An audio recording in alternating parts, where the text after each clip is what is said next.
This camp's kind of been focused on defending grapplers, because obviously the guy I'm fighting, he is he's got 2 decisions and 9 submissions, so that tells me, that tells anyone you're a good grappler. So I've just been polishing up on defending, on my defense, really, making sure that's up to scratch, which it was before, but it's good to just get the reps in. And today was just one last little spar, one last little practice, and I feel like fighting in this way, like defending a takedown, keeping it on the feet, that's how I've done it for my whole career since past transitioning from kickboxing and that. So I feel like this fight is I can see clearly my path to victory. Do you know what I mean? My mindset is honestly now, because I've gone from getting in the UFC on the Contender Series, and like that was such a nerve-wracking, it was a big change. I've gone from Cage Warriors to, potentially being signed to the UFC. So that was a big change. It didn't just feel like I was fighting. It felt, I was very aware of everything that was on the line. And then obviously with my debut, this kind of goes without saying, your first fight in the UFC, it's like a big deal. And then now I'm in it, and I've had time to get used to it, wrap my head around the fact I'm in the UFC, realize I belong in the UFC. Now I'm just looking at this as just another fight. Like you saw me spar earlier on. I know it's the best thing I can do out of anything I've done in my life. Fighting is the best thing I can do, and I know I'll be fine to go out and have a 3-round glorified spar against this guy. Do you know what I mean? That's the way I see it now. Like I used to see it when I was a kid, and it was just a competition, kickboxing fight, amateur MMA fight, just another fight, and then the glitz and the glamour, flying me out to Vegas, putting all this pressure on me, and now the pressure's off. I'm just gonna go out and do the best, do my best. Like Tom Aspinall said, he told me, I'm not fighting the occasion, I'm fighting him. The UFC are putting it on. The UFC are, giving me the opportunity to go and do it, but the whole art of success at the top level of sports is treating it just like a competition, like you've always done, So that's where my head's at now. I'm not putting pressure on myself, and I'm determined to go out and actually enjoy it, rather than this is gonna happen. I hope I win. You know what I mean? Lumping all that pressure on yourself. I've worked too hard for that, I think I'll feel even more confident when I'm up there, because when I was at my UFC debut, like I'm seeing Volkanovski, Robert Whittaker, Paulo Costa, and I'm like, do you know what I mean? Yeah. Henry Cejudo, I'm like, you know what I mean? I'm not to put myself down. I'm not to put myself down, but I'm like, oh my God, these are the best fighters in the world. And now I'm here, like, it all happened so fast, do you know what I mean? And I don't care what you say, that takes a bit getting used to, do you know what I mean? I can't just pretend I don't have admiration for these people as a fan, you know what I mean? And that's not to say that the boys up in Manchester are any less fighters than they are, but I'm just familiar with them. So, like, I've trained with Leon. I've met Tom, I've communicated with Tom, and he's a really, really nice guy. I know Paddy. I was on Cage Warriors with Paddy, great guy. Molly. Christian Leroy Duncan, he's on the card as well. Like, I've trained with him. And I know more or less everybody on the card, so it's all, I know I'm in that school. You know what I mean? I know I'm up there with them. I know I belong amongst them. But when you're having your debut and you're thrown on a pay-per-view with all these like, you know, great fighters, it's like a lot to digest. I'm still trying to digest the fact I'm in the UFC in the first place. You know what I mean? Yeah. So this time, you know, feels a bit more normal. You know what I mean? Yes. I'm just being humble in the way I talk about it, you know. I doubt Leon even remembers this. I think it was the first time I ever went to Renegade. I'd say just before the lockdown. And I sparred with him. And he kept doing this technique, and I was having a lot of trouble with it. You know, it was like he was neutralizing what I was trying to do with it. And he was really, like, after we sparred and that, it was the first time he met me, and we were talking about it, and he said, yeah, because you were doing this, so I had to do this, and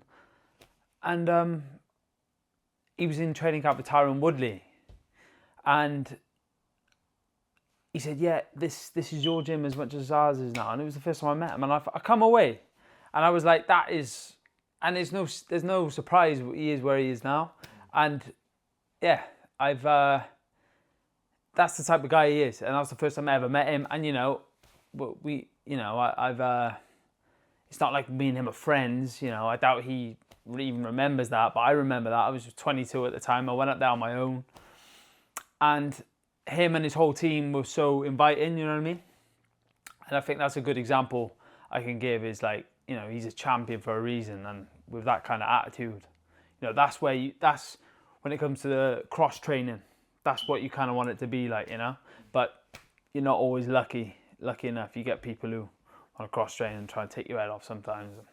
That's just the way it goes, you know? Then they're generally the ones at the bottom.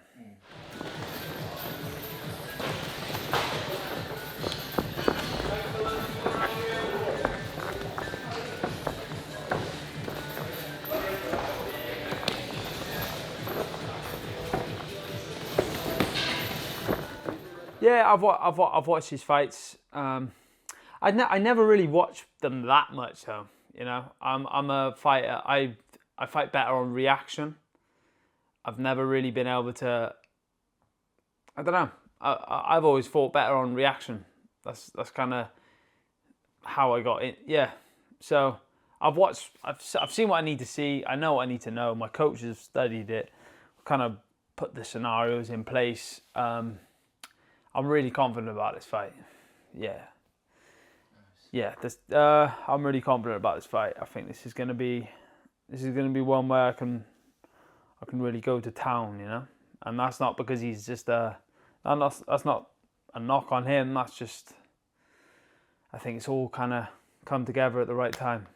I visualize it all, the whole thing, and the more I don't visualize the fight itself. I have no worries about how that's going to go, because I know I can deal with that. And especially my last couple of fights where I've been rocked badly in my last 2 fights, and that's everyone's fear. And I know how I can thrive in that, and that's tough. What I tend to visualize is being in the locker room and the walkout, and when they call you out and when they make you wait just as they're playing other music and that, like that bit, that's the bit that nobody sees. They're the scary parts. Everybody on TV sees this cool walkout and it looks amazing. You're like, oh, I'd love to do that. But when you're there, you're in the back, they're shouting instructions, then they make you wait in this section, then they make you wait in this section, and you're like, oh my God, you know, it's rough. But yeah, that's what I visualize. It's just all of that, just from the start to the end. And when I'm in the cage,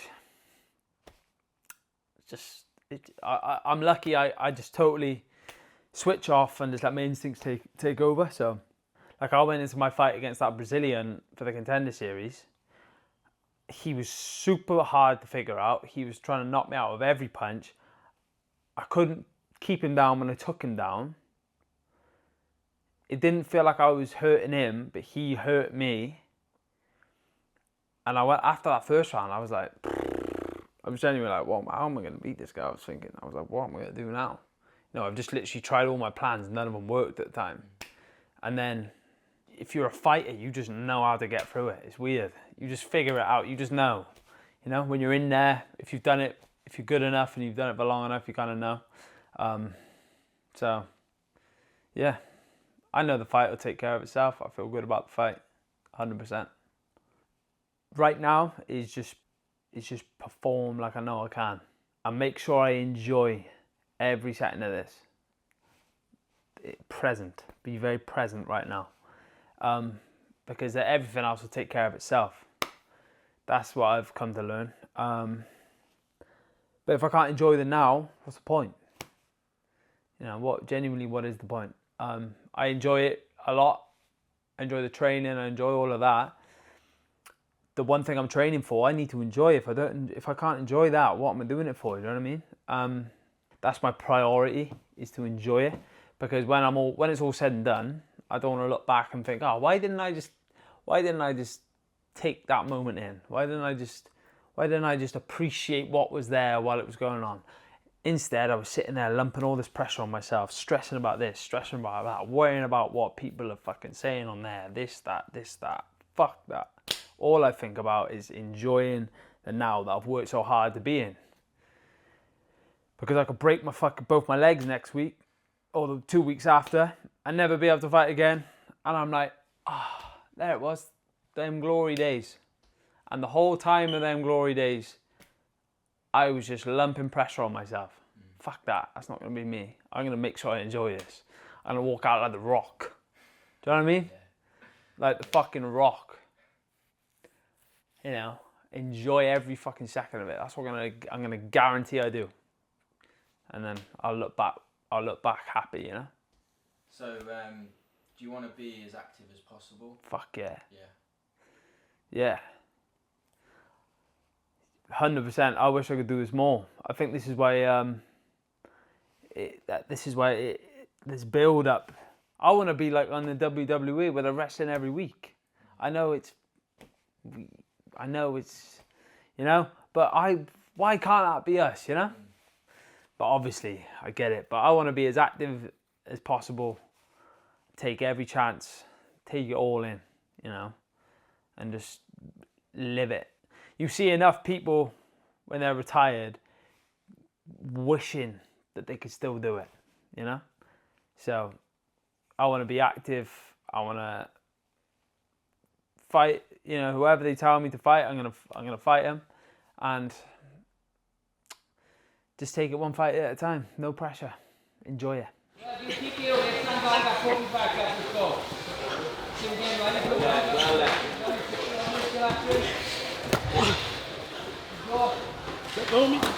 No, because you're going to go left instead.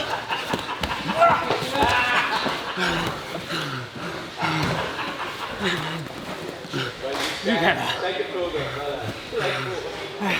That's your fucking point. Faster.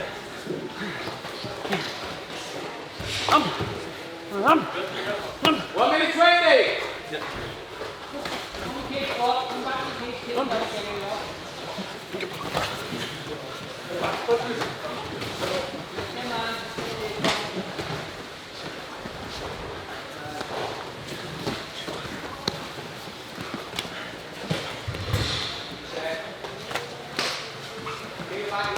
The boys that I train with that are like top end amateurs coming into the professional ranks, it's cool for them because, you know, they've got boys they can look up and see.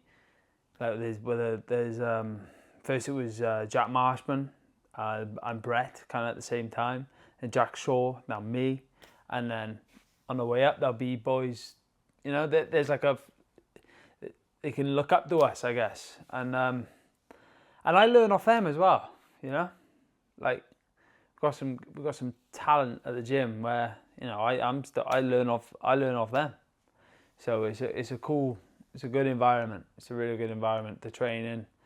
It's not much ego going on, you know, shaking cars, shut that down. Any egos get shut down big time. Yeah, it's a good place. Good place.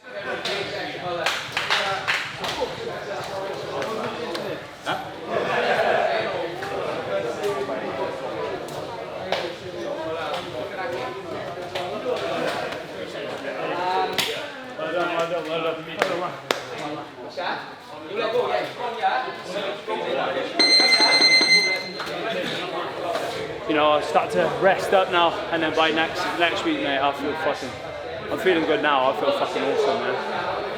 How's the the time difference? Is that making much of a difference to you? Well, no, because it's what I'm fighting at the time that would be like a main event for like a normal UK show. You know, like you watch Fury or Joshua fight in the O2 or something, he's coming out about 11 o'clock, isn't he? Half 11. I'll be fighting about half 12, hopefully. You know, that's if all the fights go to distance. You know, I'll be on like half 12, that's sound. And I've done night shifts on the railways. I've fought late on a Saturday night in town many times.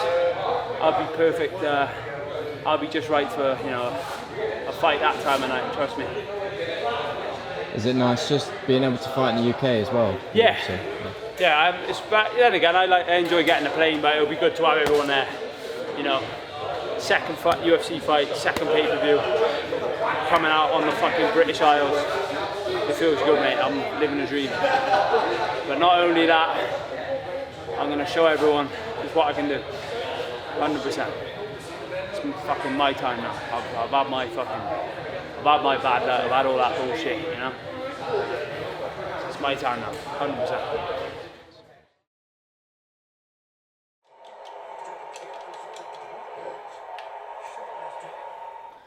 Well, obviously that's my tattoos. I couldn't get, obviously, my granddad's portrait, so I just put a little tiger on there, and I couldn't get the bear and the eagle. Is that camera big enough for that now? So I got that going on there. Obviously, the final boss attire. Nice. And we should see a good walkout now. Do you know what I mean? Yeah. Sick.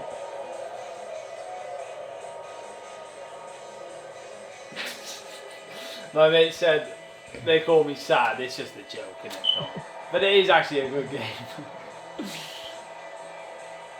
Yeah, I mean, fuck it. Shut off. How long have you been champ on it? Mate, since I don't even get the story move, but I've been champ for like 2 years. Look. It looks like me, doesn't it? Yeah, it does, it does. There it is, in all its fucking glory. You should replicate the walkout. Can't, I've just put myself as the Rock's walkout on there. All of my things is the Rock. It's a bit long-winded, but I can't skip it. Watch that. They give me that at Monday Night Raw when I was there. They gave Michael Chandler one as well. They get in this little bag. Where's that bag gone? Fuck, gone. It was like a little camouflage bag. It's cool though. Good little memory, innit? I was shooting guns in a gun range. I'd done the Ariel Helwani show. I was shooting guns in the gun range. And then he said, I'll let you know. If you want tickets, let me know. And then when I was shooting the gun, I checked my phone. He said, get there, your front row. I've just spoke to Nick Carney, sorted. So I've just took all the gun things off, grabbed my cousin, booked an Uber, off we went. And then they just welcomed us. Yeah, it was fucking class. Welcomed us, and I got treated like I was like a big deal, you know what I mean? You see it? I see myself on the thing. And then Chandler's there fucking cutting his promo.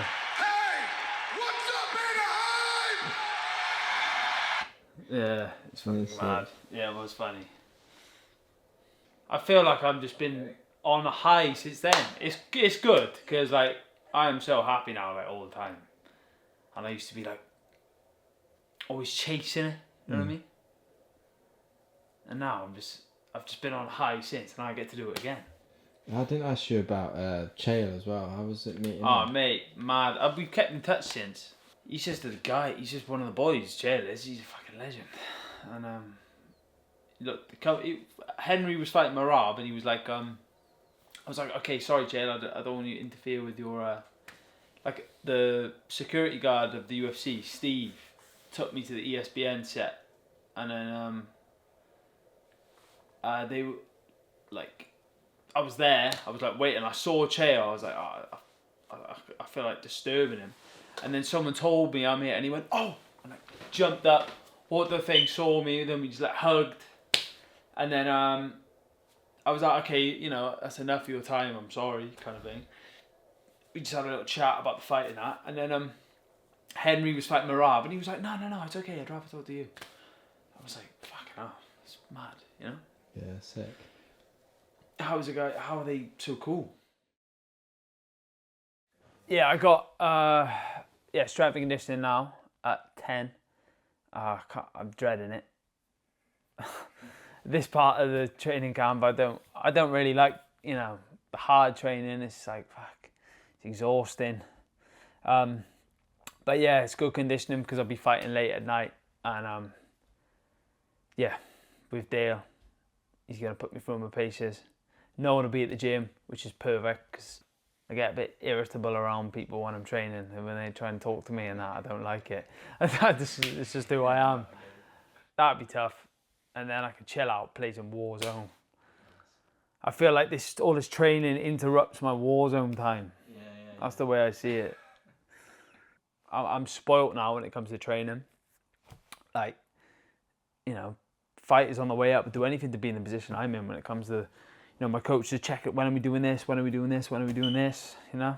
They asking me, I'm not chasing anyone. So I just wake up and just go through the paces every day at this point. It's a good position to be in, especially for a training camp.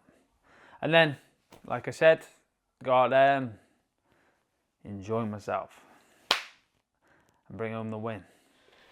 Try not to go as far as you can, because it'll only slingshot you back when you're in the air. But also, don't go too short, because then, you know, I'm in enough resistance. Like a good... So have a go a couple of times, find your happy medium, and then when I want a fast one, two, three. But you'll know Shirix, you'll feel our resistance. Right? Yeah, okay. When you're a UFC fighter like Oban, you're not moving in straight lines, you move all over the place. So you need to be able to move fast, forward, back, laterally. And then we went into rotational trunk, with some strength work, hit the posterior chain, trunk stabilization, and then finish him off with some conditioning. Make sure he's fit enough to... It's like a different fucking language to me. Yeah, he lets me take control of this. And like I was saying earlier, I'm just like a fucking robot now. Do you remember we said that, didn't we? I'm just like a robot, turn up and just got coaching staff that just take me for everything. It's good. How long have you two been working together? Well, 6 fights now, two. Fight. This will be the 7th fight. Yeah. Over 2.5 years? Yeah, 2.5 years now, isn't it? Well, it was after like last loss, wasn't it? Yeah, it was 6-0. Yeah, that's right. Oh, yeah, well, fucking hell. I'm like, you know, never fucking too sure about that. Can you just talk to me a little bit about just the setup you've got here as well? Yeah, of course. So we've been open 9.5 years, strength and conditioning facility. Our main aim was to obviously target the public, but target athletes like Oban. Pro athletes, we feel that the facility here, we can do basically anything from bodybuilding to strength and conditioning, athletes, to just your general gym goer. If you've ever trained before or never trained before, it's for everyone, and we try to keep it a sort of family-friendly environment, and then we accommodate athletes that go ban in. Love this shit. Have a photo of this.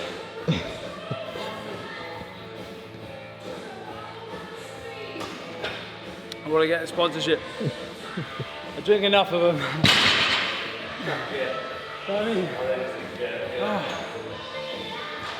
He's going to be in that octagon, he's going to have 20 seconds where he needs a breather at one point. He's going to need 20 seconds where he's going to be explosive, like we were just doing up on the walk bike then, trying to mirror that. He's going to be absolutely strong. He's going to have to be fit, strong, powerful, everything, really, all aspects, because you got some sports, for example, powerlifting, he's got to be powerful and strong. You got rugby, that's kind of similar. You got to be fast, strong, powerful. With MMA, it's everything. It's everything. All boxes ticked. Leave no stone unturned, basically. It's only one part of the sport we do, but every fight starts on the feet. And my most recent loss I had, I felt like I was rushing my punches, and then I went to train with Alex, who unfortunately we can't, you know, we're not going to see today. But he just taught me to slow it down with the feet and just be patient with it. And you know, the proof's in the pudding. Like if you look at me when I was fighting before I was training, you know, I've always trained boxing, but before I took it consistently and like really focused on it. If you look at me before to after, it's like night and day. Same with the strength and conditioning, you know, having that engine and not only getting fit, but learning how to use your gas tank. It's a skill in itself, and you know, the proof's in the pudding. You know what I mean? I'm feeling good, so yeah.